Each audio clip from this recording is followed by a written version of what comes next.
No, I think I should Steve. Right. I mean, I can go on, but I mean, I think Steve should have a chance. Well, there's quite a lot to go through.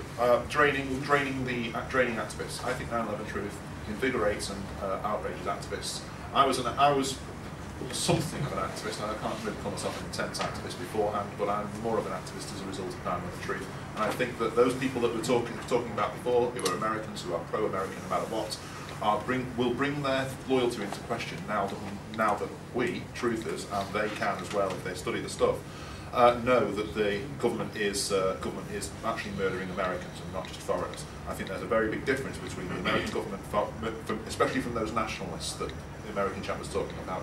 A very big difference between telling one of those nationalists that the US government murdered 10,000 people in an Afghan area.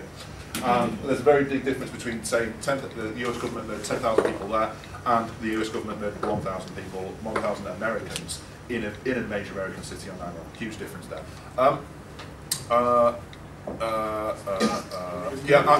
Someone said that we should drop the petition signing. I'd like to point out that I made the caveat that I don't go with appeals to authority, I go with evidence, irrespective of whether evidence is peer-reviewed. Peer-reviewed is merely a check on evidence. As long as I'm convinced that that's actually legitimate evidence, I will look at evidence and I will consider it, whether it's peer-reviewed or not.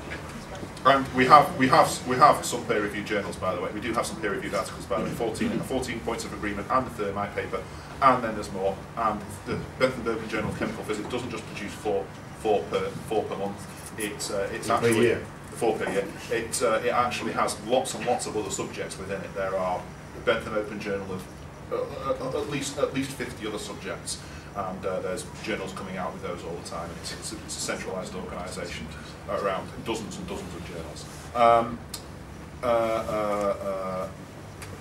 Right, one core point that I wanted to make was the sheer extent of the deceit. 9/11 doesn't just demonstrate that the government's willing to murder; it also demonstrates just how good they are at deceiving people. This is quite a phenomenal coup d'état that they've managed to pull off. Actually blowing up 3,000 people and they're having a third of this audience or so running around saying that's not a controlled demolition, that's fire-driven collapse. Never seen it anywhere before, but saying that actually shows breathtaking levels of deceit. I think that's the core of what I wanted to. Oh yeah, the reason they attacked, the reason they had Saudis there is because I think they wanted the attackers to be identified as, well, this is one idea that I have. Like I said, I wasn't there. Is I think that they wanted Americans and Brits and Westerners generally to associate terrorism with the Muslim world, not just Iraqis, Afghans and Saudis.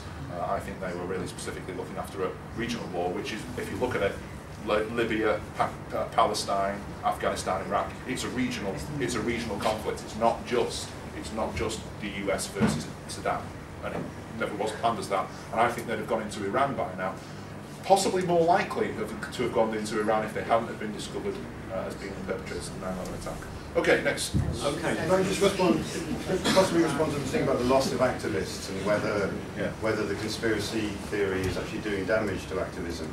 I think probably the most sort of decisive comment I ever heard about this was from a fellow activist who's a lot more hardcore than I am, to be honest, and he sort of said, well, look, what difference does it make to me as an activist if I find out that 9/11 was a controlled demolition? I'm already opposed to the war.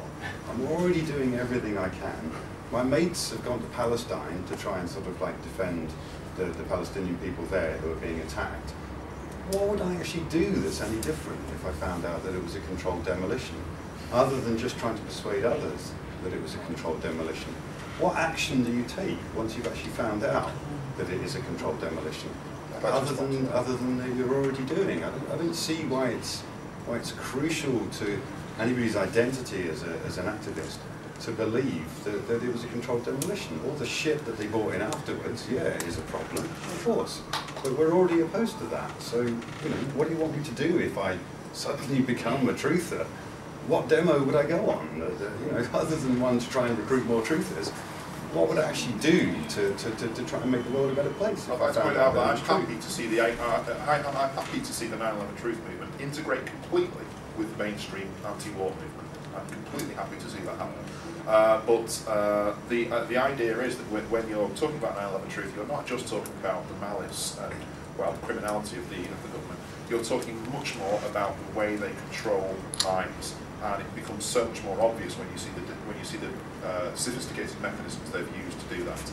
And I think that seeing the enemy's full arsenal of weapons, not the enemy's to get too far, seeing the government's arsenals of weapons is an important part of reducing their ability to manipulate us. Okay, right. They've got Fox News. Hang on. Okay, right. Sorry, you've got Fox News. You didn't answer my question before because you missed it. We just go back to that original question. You're going to yours. You bypassed it when I asked it. Maybe I was too aggressive in my question. I'm sorry. They've got Fox News. How do you actually say that that is any different? They don't need that event. You haven't proven to me, and I don't anybody else. You've used that event. But no, I'm sorry, but you haven't proven to me, and I want you to give me something that concretely convinces me that they actually are able to use that event in the way you describe it. Because you know what? I don't think that's true. Well, I think they did. I think the fact that they did. They won an election using Fox News. They don't need to demolish Twin Towers. Okay, well, we disagree. Okay, radio. Okay, we're going to address your comments through the chair. Chair is heading up. Okay, so we've got the fellow behind the camera. Yeah, thanks, Paul. I thought your presentation was compelling and well put together. Thank you for that.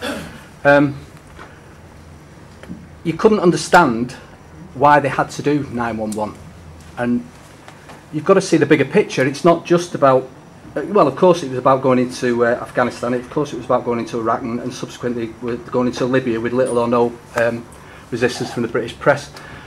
But it's a much, much bigger picture. America is a stumbling block to the New World Order. They have to bring America down, these people that are controlling things. It's much bigger than government. If you see things as just government controlling things, you're missing the picture. These people that have controlled this planet have done for thousands of years. And a stumbling block to their eventual plan of a one-world government is to bring down an armed population and its government. 911 will be shown to be an inside job, and subsequently the government will be suspended. Democracy will be suspended. America will be taken down. Once America's gone, they've got what they want. Okay, I'm going to take